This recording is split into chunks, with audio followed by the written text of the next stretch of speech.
Welcome, ladies and gentlemen. This is Ubuntu, a global dialogue.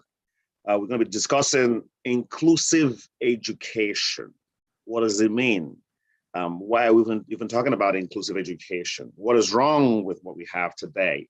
And with me to have this discussion is Professor Siri McDougall. Professor Siri, how are you doing today? You want to say hello to us right quick? Let's make sure that you are with us here. Want to make sure that your connections are set. Professor Siri McDougall, can you hear me? Okay. Okay, so we can. I don't think he can hear us. Okay, how about we go to Dr. Mike Manga. Dr. Mike Manga. Hello, everyone. All right, Dr. Mike, good to see you. Likewise, Prof. Good to see you. Wonderful. How about Honey? Are you there? Honey Mundimba, are you there? You have to unmute yourself. Okay. I think we are having some technical issues here with our panelists. Hello. Okay. I am good now. This is Honey. Wonderful, wonderful. We can hear you now loud and clear. Okay, yeah, okay. So Mike is good, Honey is good, but Siri, we can't hear you yet. But we can see you very well, but we cannot hear you yet. It'll be good to hear your voice. Can you say something?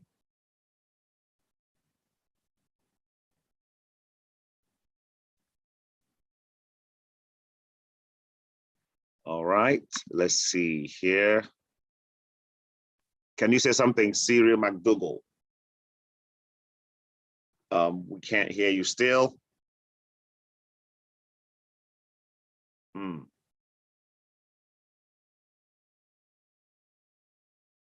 Can you say something?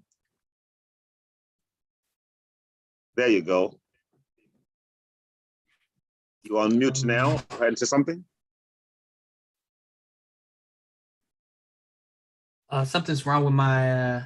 Okay, we can hear you now. My sound. We can hear you now. Can you hear us? Can you hear me? Use the chat room. Go ahead and use the chat room and type that in. If go ahead and type that in and let us know what's going on. Well, we're going to go ahead and get started while we work with you on the side to make sure we can get your contribution. So inclusive education, let's talk about that. In fact, we're going to discuss this, what just happened not right now. Perhaps we could use that as a case study. Madam Honey, what does that mean to you? Why do we even need to qualify education? Shouldn't education be naturally inclusive? So question to you in simple terms, what is inclusive education? Honey. All right. Thank you, Professor Kalu, for putting me on the spot as the first person to intervene in this meeting here.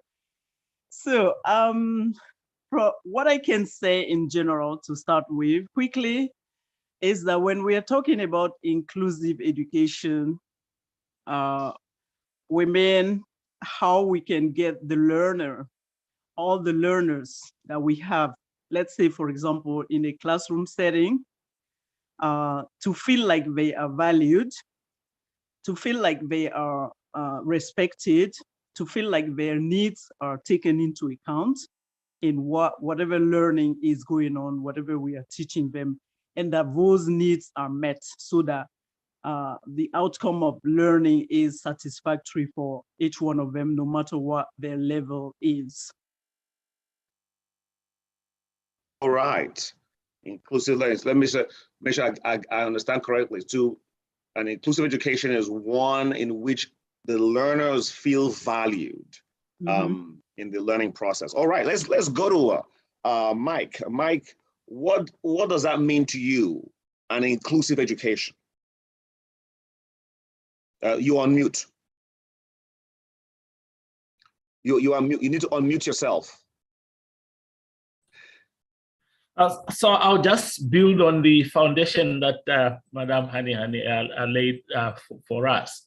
We need to have an environment that caters for diverse groups, and it could be in terms of ethnicity or race. If there is an education system that or set up that they are participating in, it must be all embracing and everybody feeling that they belong to that learning community. If also you're talking about people that are challenged in some way, they must also feel that they are not being ostracized, they are not being stigmatized, and they are also learning within the same environment. We have tended to, if you look at education globally, where people are challenged in some way, we have tended to institutionalize special learning for them and divorced from others that we might then term as normal people. And then we have special institutions of learning for those that are hearing impaired or challenged, or we have special institutions for people that have speech challenges and so on. But when we integrate them into a learning environment, where they may not necessarily be in the same classroom for those with special needs, but they are within the same complex or campus, so to speak, with facilities that are similar to their peers. And if they are out of class, they are interacting with everybody else within that community. That is inclusive.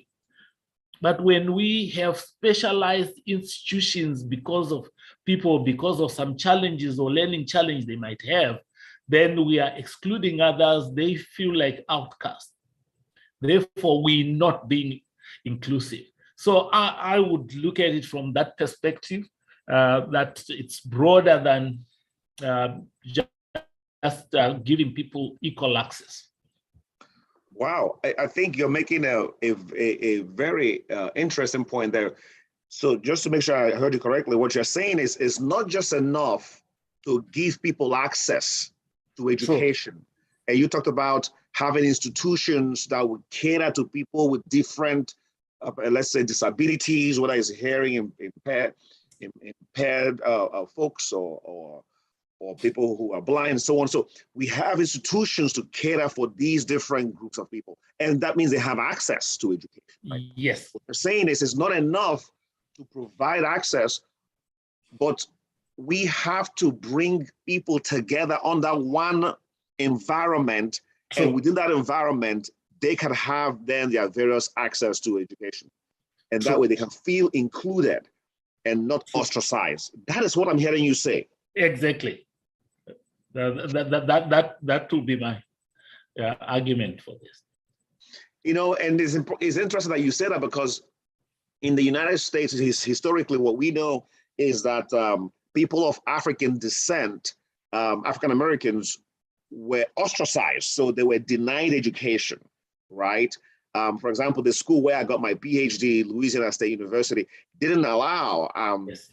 people of African descent to attend the university. I think until the 40s or 50s, you know, not too long ago. Correct. I don't have my history there quite correct, but I know that was the case because I, as a chemist at LSU, I worked with a staff member who was one of the first employees, and he would tell us, he's African American, he would tell us how he was turned back in the 40s or 50s when he approached the gates of LSU to go to school. Well, so in other words, we segregated schools. And what you're saying, if I also take your explanation and extend it from disability point of view to these, racial or ethnic point of view, it's not even, we shouldn't segregate based on ethnicity. Is that what you're saying too? Correct. That's my the argument. Okay, well, let's turn to Professor Cyril McDougall. Can you hear us now? Okay, you are mute. Yes, I can. Wonderful. Tell us a little bit about what you understand by inclusive education. And then I have a question for you after that. Inclusive education to me is a approach to education where students from different backgrounds can see themselves reflected in the curriculum. They're not just physically present on campus, they can feel affirmed on campus. They can identify how their own cultures, their own ethnicities have contributed to different stores of knowledge in different fields across a pedagogy.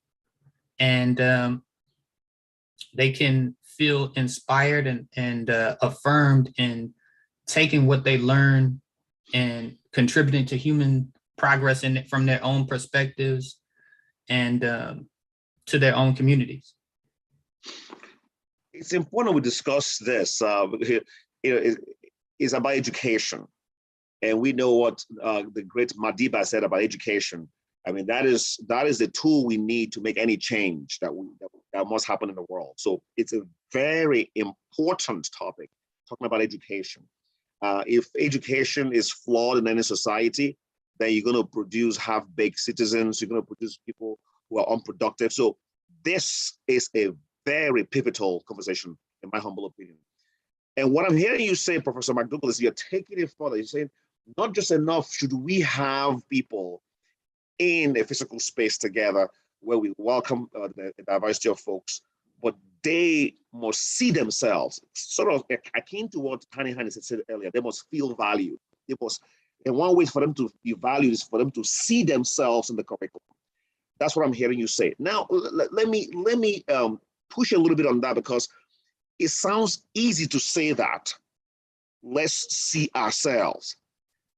Let's look at the US. We have the Asians, we have Africans, we have Indians, we have Europeans, and within these groups, right, you have subgroups.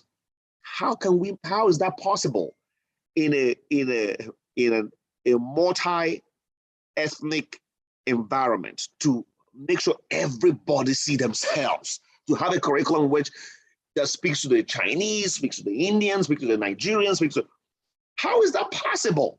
It's like everyone wants an ornament on a Christmas tree, right? So Professor Cyril McDougall, I'm going back to you on that. How is that possible in a hyper-ethnic environment? Yes, I mean, I think that it's not as difficult as it sounds. It's just telling the full story. You know, it doesn't take extra effort to talk about philosophy, the history of philosophy, classical civilization, and include the ancient Egyptians. It's just telling the full story, because a student now can take an introduction to philosophy class, almost ubiquitous across the country, and be exposed to maybe the Bible, Greek philosophy, and maybe Indian philosophy, and no African philosophy. I don't think it would take a great deal of extra effort to include some African philosophy. And so it doesn't take I don't think that it would take a great deal of manipulation and extra effort. It's just telling the full story. Wow, it reminds me of a workshop we had last week, Marvel workshop, Marvel, My African Roots Verified by Experience and Love. And the workshop was on African-centered education. And during the workshop that was led by Professor Natasha Ramsey Jordan, she said, African-centered education is not just about teaching about African history and excluding other people. It's about telling the full story. It's about centering the African story within the larger story. That's what she was saying. And she gave an example. She talked about an example, this Columbus example, this idea that Columbus discovered America, right? That's a very, it's become almost like a cliche now, So, she said, even Columbus, in his notes, mentioned that he saw Africans in the New World, but that's never taught. So how could it be that, number one, you already have people who are here, and you already had people who visited from Africa who were here, but here comes somebody else from Europe. Now we get to say that this person or these people now discovered the New World. So from her point of view, this full story will be to actually talk about the fact that Africans were here even before Columbus, but that is never told.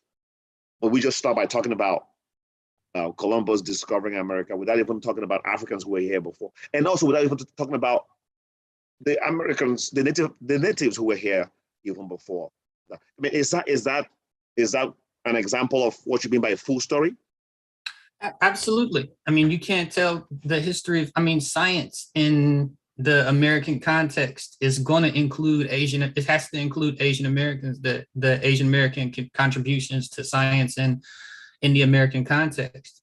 It's just simply the full story. And I think that because our people have been systematically excluded from that curriculum, that now, we have to decolonize our own imaginations of what education can look like beyond what we're used to seeing. Let me turn to Madam Honey, and also okay. Before I do that, yes, go ahead, please, Dr. Mike Manga. Go ahead. You're on mute. You're on mute. Go ahead and unmute yourself, and then I'm going to ask Madam Honey to answer the question about some of the challenges that we face in trying to decolonize and make our curriculum inclusive. But go ahead, Dr. Manga, please. Well, I was going to comment that Professor McDougall, that does bring a very interesting aspect there on how history has sort of been corrupted to push a certain agenda to the exclusion of other indigenous, rather other ethnic groups in the history and how nations have been made. And one said observation is that if you look at us as Africans, particularly countries that are getting independence through waging liberation struggles, we are actually getting to be guilty of the same sin where the liberators are rewriting history to the exclusion of everybody else, even within our own nations. And then this is now being built into the curricula where in certain instances, others are made to feel as non-entities, not having contributed to the liberation, or it's others, other special groups sort of giving them, arrogating to themselves the narrative that they are sort of the owners of the nation because they partook in the liberation to the exclusion of everybody else, even though other communities have been supportive. So it's a development that we need to sort of nip in the bud, so to speak, or try and discourage. But we are seeing those developments in Africa, and it's impacting on our curricula where the liberators are now pushing a certain agenda. I just wanted to bring that perspective in. Would you please give some more concrete examples? I mean, who are these liberators and what agenda are they pushing? Give some examples so we are very clear. I'm speaking to various countries that have gone through liberation wars to fight for independence, where and naturally we have had the people leading the liberation struggles getting into political power, and they are now changing the. It's not about changing the narrative. Yes, it's important to give that perspective, but now with a bias towards only that group which now considers itself as the elite and pushing their own story. Now it's for ideological purposes, for indoctrination purposes. And that's impacting on our curriculum development, because now they're excluding the history that we need to be integrating. You can't wish it away.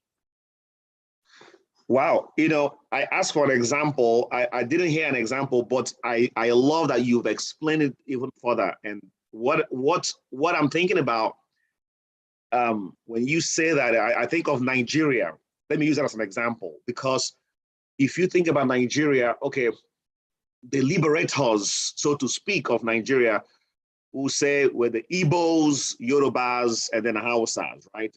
Dr. Nnamdi Azikiwe is an Igbo man who became the first prime minister of Nigeria, who led the way, right? And it was kind of understanding that you have these ethnic groups represented as the liberators, so to speak, within the Nigerian country, because they have the highest population, compared to the other groups. Nigeria, mind you, has over 200 ethnic groups, right? To your point, Dr. Manga, you make a very good point, and we need to correct this. You're absolutely right. In Nigeria, for example, now, Hausa, Igbo, and Yoruba are now considered as the major ethnic groups, right? And most things, besides English, are done in those languages. And it's even filtered into politics, where you only see most people from these three groups, and sometimes you see the other groups, maybe the fourth largest. You only see them in politics, and you also only see these languages in the curriculum as well. You are absolutely right. So we'll teach Igbo, Hausa, and Yoruba as the language, as the local language that you could learn as a student besides English. And what's happened is we are losing our cultures. A lot of our cultures in Africa, in Nigeria, in this instance, are going extinct. I've actually done some of this research. I think it's to your point. So we need to be mindful as we speak about this decolonization, that we are speaking, we can actually tackling this in very holistic terms, that we bring every ethnic group on board. But it's going to be challenging. I'm going to go back and ask now, in the Nigerian context, we have over 200 ethnic groups. How do we represent all of them? Back to my question. In Africa, we have over 3,000 ethnic groups, right? How do we make that happen? How do we make sure everyone feels valued? And I think it's important, but what are some of the challenges? So let me go to Madam Hani. What are some of the challenges you see in trying to decolonize the curriculum and then make it inclusive, especially thinking about the current approach now that Dr. Manga just brought in here? What are some of the challenges that you see, and how can we overcome these challenges? Oh, you're on mute. You are on mute, Madam Hani. You need to unmute yourself. You are still on mute. You need to click unmute. Okay. Click. Good. Is it okay now? Yes, it is. All right. Thank you for asking me this question. It is challenging for me first. And yeah, the challenges that are related to decolonizing the curricula is something that maybe I would start with the question, who makes the curricula? And what are the objectives that they are pursuing when they set those curricula up? And what agenda is like put forward? So these are maybe key questions that we need to interrogate ourselves on when we talk about decolonizing curricula. It is something that is not going to happen overnight. And some of us already mentioned some issues. And I like the fact that one of the panelists said that it is something that has to include diversity and not just the presence of diversity in the classroom, but include diversity in the curricula. So how do we go about that while there is already something that is set up, that is institutionalized, that has an objective, a clear objective? So how do we try to include the other student population's needs or their identity into the curricula to make it really diverse and then responding to every single student's needs, especially in the case of the United States. So this is something that is quite challenging. Now, getting back to the examples that have been mentioned just a while ago by the panelists who spoke before me, I can't remember his name on top of my head. Dr. Banga, perhaps? Yeah, he mentioned ethnicity. So this would take us back to the case of African countries, where in the classroom, usually there is one ethnical group that tends to be the most represented. And then everything is kind of connected to this group compared to the other minority ethnical groups. So how do we get to include everybody? I think if I go from the example of the United States here, which is if we can portray it in terms of equity, we're not gonna talk about the melting pot anymore, because when we say melting pot, this is assimilation, and it is not, it is a derogative term. So now we talk about salad bowl. So the salad bowl represents the fact that we have the lettuce, we have cucumbers, we have other ingredients like tomatoes and onions. So every other ingredient comes into the salad bowl. They are not necessarily homogenized, and they all play an important role. And these are nutrients that the body needs. So that's how I see it. Now, in our context, how can we bring those kind of identity needs, cultural needs into the curricula? So in Africa, maybe it is not very specific because we borrowed the curricula from the colonizer, and we did not really get the chance to make it our own typically.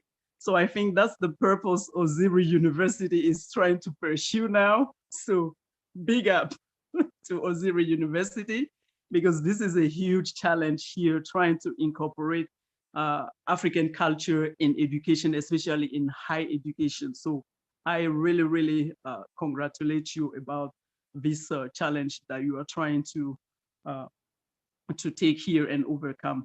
So if we, let's say a typical case of a classroom context where I have students who are Asian, who are African Americans, who are immigrants, who are white, and I want to be Who are Europeans?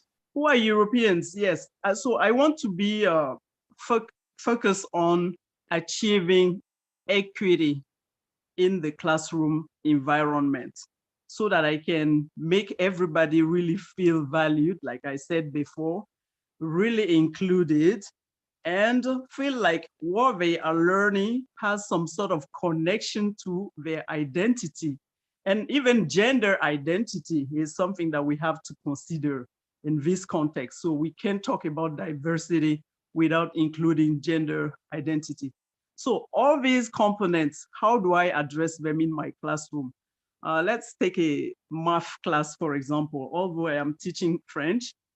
So I want to make sure that in the math materials that I am using, even if the curriculum does not include names like Asian names, like Yoko, for example, or an African name, which is going to be Musa or Ngozi, things like, so names like that. So how do I, as a math teacher, bring those names in? And then in terms of gender, avoiding being focused on, okay, Musa is a boy, okay, and then Alice is a girl, things like that. So I don't want to focus too much on that so that I don't make some students uncomfortable because of gender issue. So I want to consider those. Now in French, it is very interesting. They have some subject pronouns that reflect the gender. So it's neither masculine or feminine. It is something that is called EL for third person singular. So this is a detail that I'm bringing here to show how we can be inclusive in terms of gender. But let's go back to my example with the math. So if I am giving an assignment, I want to make sure that from time to time, I am changing the names in the math assignment instruction so that all the other students feel involved, feel valued, and it is not always the same names that they usually see there. Okay, John has this and that, and John has 10 oranges, for example, and then he gives 2 oranges to his sister Lacey. Okay, so how many oranges are left? Now I can flip. I can say, for example, Ngozi has 10 oranges.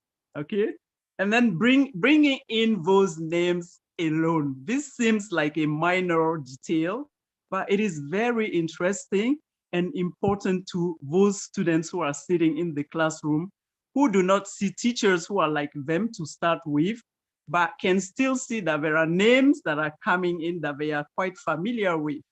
Now, the reverse effect is that for European Americans or European descent students, they might feel like these are weird names that they don't know and they are not familiar with them. So the advantage here is that they are learning to adapt to this new element that is coming in, and then over and over, so they will get used to it. So that's being open to diversity and being inclusive.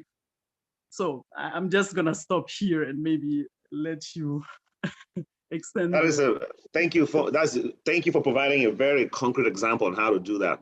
That was very, very powerful. And I've often said that a decolonized education is one way to make people anti-racist.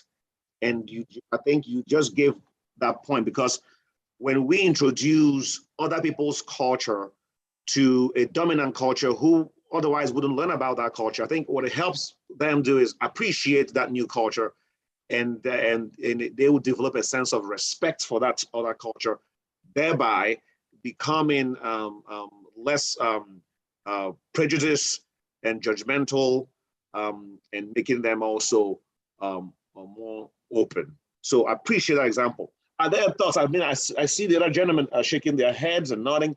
Are there other perspectives that you want to bring us to how to overcome these challenges, how to make a curriculum more inclusive? Yes, Dr. Manga. If I may, just adding on some experiences we have had in Zimbabwe, particularly with the private schools, which are considered elite, and curriculum very much premised on British type of education because of colonial history. And even at present day, at primary level, some of those schools offer Cambridge certification as well as at high school. And whilst you have the people of European descent being the minority in the country, but that's the education system that that's there for the private schools and elite schools, and of which we all aspire to have our children get the best education they can, because we are also trying to open up opportunities for them so that they are global citizens. What I have seen, I've been involved with some private schools as a board member, is to build in this diversity. Some schools actually have cultural days, and students from different ethnic groups will come in. They'll have their national dress. They can get involved in drama or music and dance, and then people can share and have a taste of meals, traditional meals from different ethnic groups. Some actually have a particularly Africa Day. And even students from other communities who are not African are participating as well, and their parents are coming in. And that does bring in the integration, not only from the students' perspective, but staff and parents as well. So I always find those aspects to be very interesting. There's also through music, what is some choral competitions for those particular schools. They used to be very much Eurocentric in terms of the songs that will be sang at the competitions. And now they also now have an Afro-centric section where the schools, including students from different ethnic groups, sing African songs, drums, African instruments, and to a multiracial audience. So that's also bringing that diversity, not only within the school environment, but into the communities as well. So there are very many ways of bringing this diversity and inclusiveness, that we should just not focus in the classroom, but to what extent our communities also promote this diversity. And this is how one way of making sure that it's just not within the school campus, it's not within the classroom, but that we integrate communities as well through such kind of activities. Can I build up on that a little bit? I really like the community aspect that you are bringing in, and few more examples that we could even add is the linguistic aspect. Talking about countries where there is a multilingualism. So we could get parents, for example, come to class and tell stories about their culture. And those stories, sometimes when you look at them carefully in literature, whether it is English or any other language, they have corresponding stories in each of the other languages, which is very interesting. And sometimes it will allow students to make connections easily between those stories and then understand. So for language learners, for example, another thing to do is encourage their first language use.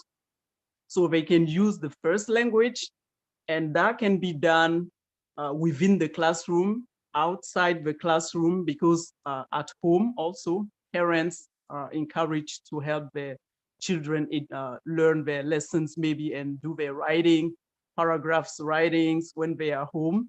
So this is something that we can build on also. And then bringing in the community into the classroom, and the classroom to the community is something that is very much encouraged, even more here in the United States compared to Africa somehow, because they always get parents associated and included in what is happening in the school environment, which we don't do much in Africa. And I think we should think about that, so that parents are more involved in what school life is. And then this is the better way to take what is happening in school to the community, because they know what is going on and they can better assist their kids at home and attend to their learning and also follow up. And this makes kids feel really successful, and they do well when they feel like they have all this support, both at school and also at home. Well said, Madam Hani. Let me quickly add, though, that even though in the African curriculum, as we have it now today, doesn't include community and parent participation, it's important to say that that is not African. Because I've done some research. When you look at African history, we know it takes a village to raise a child. That is our nature. Unfortunately, we haven't incorporated that philosophy into our education. In the Igbo culture, education is not siloed. I mean, you learn from members of your family and from other people outside of your family. I mean, it's a contiguous process, and there are several people along the way that you learn from that will allow you to become this master that you seek to become. So to your point, we need to essentially sankofa, bring back our Africanness into the curriculum by embedding the community into the classroom. There is a question in the chat room here, which I think you have answered in some ways, but let me go ahead and put it out anyway. Some children are considered failures in classes when they don't understand or follow what is being taught. However, looking at it closely, says the person who's asking, those children display enormous intelligence when they are taught in their native tongue. I think you've alluded to this, Madam Hani. The question is there any aspect of inclusive education that can handle this? Maybe go ahead and maybe sort of reiterate what you said earlier about language, because this person is saying that when they are taught in their native tongue, that they shine. And for me, that is really sad to know that a lot of students, learners, kids are being excluded and left behind because we are not reaching them in their own tongue. We are failing them. Please go ahead, Madam Hani. Yeah, it's really my pleasure to elaborate on this, because this is what my research is about. Translanguaging is the right term. So how can we rely on students' background, their first language? So it's really everything that their background encompasses, like culture, history, and then languages. So my focus is on languages, but it includes all cultural elements and historical elements as well. So what I am trying to achieve with my research is this, and I think that is going to answer the question. So my research went like this. I asked students who are learning English in Africa as a second language, what their feeling is related to monolingualism pedagogy. So when they get into the English class, they are basically forbidden to speak any other language than English. And they told me, so based on the answers, I've been listening to their answers and reading also the interviews. So this is what I hear them say, that most of them do not understand anything and do not really see the importance of learning the language because they are not getting it. So they abandon, they quit. If they don't quit, they come to class and they fail finally. So that connects well with what this person is saying, that students are very good when they are taught in their first language compared to when they have to get everything out in the target language that they are learning. So how can we go about this? So translanguaging initially is something that started in Great Britain. So it was Welsh language beside English.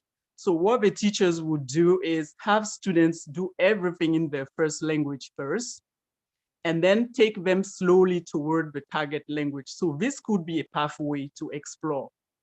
So the fact that the student is not able to get successful results because they are taught in another language than their first language is a sort of barrier that is taking away all the knowledge that they have, all the assets that they have that they can value in the learning process. So I think that if we are able to do that, like connecting the languages this way, first by telling the students that their languages are important, their languages are rich, their languages are valuable. So that is going to be different from the perspective where it is monolingualism. Okay, you have to use only this language in class. You do not refer to any other resources, linguistic resources that you have. So you limit them.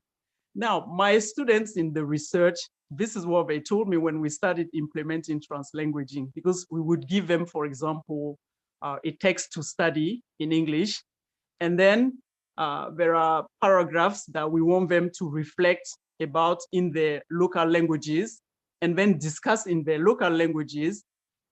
And they do that, and this helps them explore the text deeply. So they come up with interesting ideas, more productive ideas about the text than when they are asked to just explore the text only in English because they are limited. And the other thing we did is look at the sentence structure, for example. So the subject, the verb, the object, in their local languages compared to the English language. And they so much appreciated doing this exercise. And most of them said, okay, I never really thought about connecting my language to school to start with. Because when they go to school, the mindset is that you leave everything that is local, like your language, your culture, everything that is an asset. And these are their assets. This is knowledge, valuable knowledge. So when you let those learners know that this is valuable, they bring it into the classroom, they make the connection, and they feel really great about it. So you should have seen some of the comments about this coming from these students. They're like, wow, this is a new experience.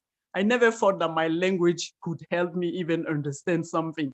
So one student particularly said that he could understand easily simple present tense and preterite past tense in English just because he was able to make this connection between the sentence in his mother tongue and the sentence in English. He said before it was just like Chinese to him. I'm sorry to use this term, but meaning that he wouldn't understand anything and he would miss all the verb tenses. So this was really an eye-opening for the student and for myself, because I was just looking at the linguistic assets. I did not really focus on grammar aspect, but this came up. So just to say that we really need to let our children know that their first languages, their cultural knowledge, their historical background are important in the classroom, in the learning context. It's not something to take away, to waive once they come into a new learning environment. Everything has to be put together to make them successful. And to make a child successful in a language that they are learning, you really need to let them know first that what they have is important, and then connect this other language to it, the target language. Otherwise, you are telling them what you have doesn't have any value. And you know, it is a kind of rejection. And when a student feels rejected, he rejects also what you are trying to impose on him. So there is a collaboration here. You move somewhere and I move to the other side, and then we meet somewhere, and that's how we can make compromise and then move on. Thank you. I think that's all I can say about this. Wow, thank you very much. Let me invite Professor McDougall, because he's been silent for a while now. That's amazing, Madam Honey. McDougall, please. Absolutely. I think that is a great idea. And on the subject of language, one of the things that my wife and I are trying to advocate for more here is the teaching of African languages.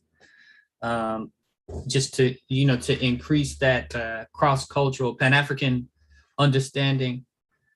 And I wanted to jump back to something that was mentioned earlier, that the students in the American context, particularly at MSIs, minority serving institutions, or historically predominantly white institutions, one of the things that they say that they experience, or that they report experiences, is feeling a sense of alienation on campus. You mentioned the village was difficult for Black students who are in the minority population wise on the campus to feel that village. So sometimes they feel isolated, and they have to go and put together a community, and so the student presence on campus, especially in a place where they're underrepresented, it's important to also have that presence of Black faculty, presence of Black staff on campus for the purpose of mentorship and modeling.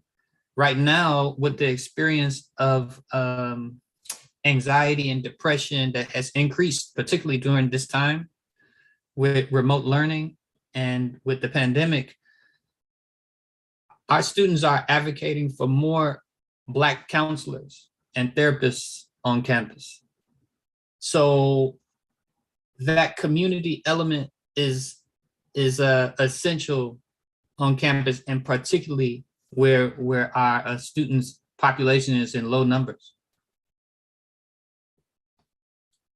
Thank you very much. Dr. Banga, you are on mute. Go ahead. Professor McDougall brings a very pertinent point in terms of representation of various ethnic backgrounds within faculty, for instance. Many a time when we look at inclusive education, particularly in countries like the US, we're talking more about the integration of students from various backgrounds. If you look at, for instance, students of African background, there is that aspect that if they do not identify with somebody within the faculties, then they feel isolated. But then you also have this aspect that when we talk of inclusive education, we are now also talking about addressing issues of diversity, about issues of inclusivity, not only for the student, but even within our own faculties. And we then have our faculty of African descent as professionals feeling pressure from their counterparts because they are also in the minority, just like the African minority students. And they might also be having their own battles within the faculty in terms of their own recognition. And so you have faculty members in the minority having their own issues, students in the minority having their own issues, and the student is also looking for support from the faculty member who also has challenges within trying to establish that inclusivity.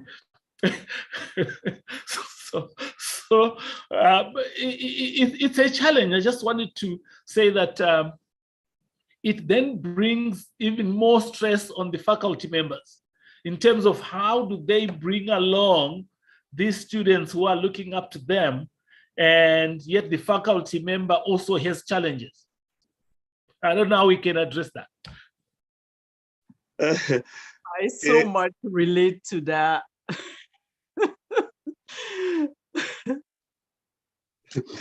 Many of us over here, we are cracking up because it's like Dr. Manga is telling our lives, to the world. Please go ahead, Madam Honey. Go ahead. I know you can relate. Go ahead. Yeah, I was saying that I so much relate to that example. As a grad student, I used to be the only Black student in my classes. So the uncomfort to start with, because you feel like you are left alone. You don't have anybody else like you who you could do your discussion with when they say, okay, turn to a partner and then share this, and you are there trying to find someone, and you figure out that everybody else is going toward those they know. So when you end up getting at least one person who is quite nice enough and inclusive enough to address you a word, and then that's how you get a partner. Otherwise, it becomes challenging. Now, I got some students in my class also. I was a TA for a while at UNL. So I got a student who was a football player. One thing I did to help the student, despite the fact that I had also my challenges, was this. I pair the student with another African-American student who was doing great in my class. So I talked to the student first. I said, okay, this student is having challenges. Is it okay if I pair you so that you can try to work together? Maybe you're gonna be kind of role model to him and support his learning. The student accepted, so they did 1 or 2 activities together. It didn't work very well for them finally, because the other one was like, all the job is just on me, but I did try. So I think this is one pathway that you can explore. And then I got the student back in my class and the next year. So what I did was really communicate a lot with him. I would talk to him on a one-on-one and suggest some other activities that he could do to help his grade.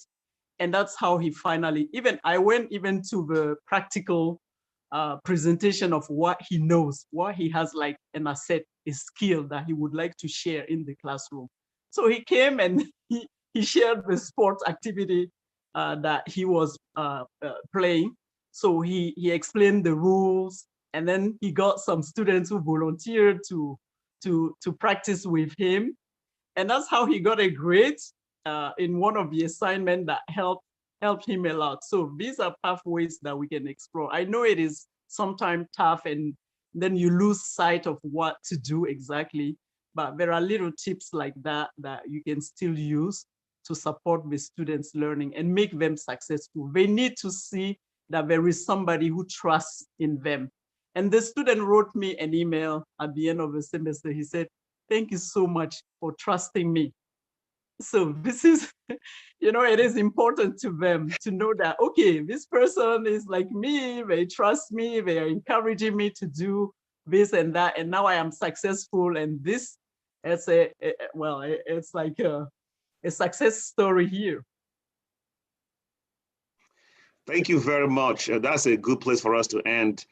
Please come back next week. We need to continue this discussion next week, because we also want to explore how can Osiri University be inclusive, because we are launching out and talking about these things. We need to make sure that we're also doing it ourselves, right? So please come back next week. Let's continue on this very topic. This has been very, very thought-provocative, very inspirational, and has a lot of content. We are going to hop out from this platform and go to our Marvel workshop. I invite everyone to join us at Marvel. The link has been posted in the chat room right there. Please take that link and join us at Marvel. My African Roots, verified by experience and love. Professor Mamo Muchie is already on the other line at the Zoom link, waiting for us to get started on that workshop. He's going to be talking about indigenous African knowledge, and and how we can give us examples on how we can actually be inclusive. So go ahead and join that Marvel right now. Thank you so much. It's been an amazing session. Ubuntu Dialogue. Ubuntu. Ubuntu. Ubuntu.